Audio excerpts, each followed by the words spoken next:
Hello, Renfro's folks. It's February 7th, 2022. Valentine's is about a week away. Valentine's is a traditional time to start planting. Let's talk the real basics on seed starting. If you're going to start seeds indoors, we're going to show you how. We've got a little setup. You primarily would be seeding indoor seeds for spring and summer crops. Right now, you can direct seed lettuce and radish and turnips in the garden, but if you're going to start indoors, you'll need a tray that's a solid bottom tray, holds water in the grooves. You'll need some kinds of inserts, and they're all different shapes and sizes we can show you. You'll want to have a cover to keep the humidity the same, and there are different heights of covers. You'll want to have some good quality soil, which you've got various options. And then what you're going to end up doing is you need bottom heat. That's the key. Underneath here is a heat mat that's regulated to just the right temperature. They come rolled up in a little box. You can make your own. You can use a heated bathroom floor, something to give bottom heat, sometimes just sitting on top of a refrigerator. The bottom heat brings the plants out. Now, these had domes on them. I took them off. And once it's germinated, the heat's not as critical. What's really critical for starting indoors is light that is eye-hurting strength. Eye like eyeglasses. If I put my face right there, that hurts my eyes. If I look up there, it doesn't hurt my eyes.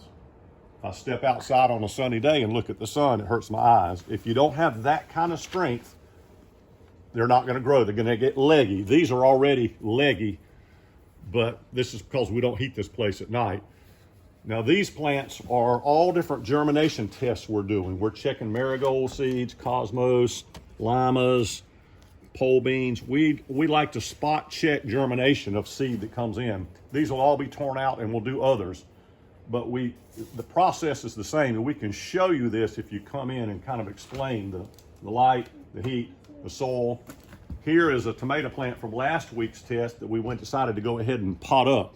Transplant plants once they've got two true leaves and bury it deep, and we can sort of show you that. It's easier just to show you if you come by.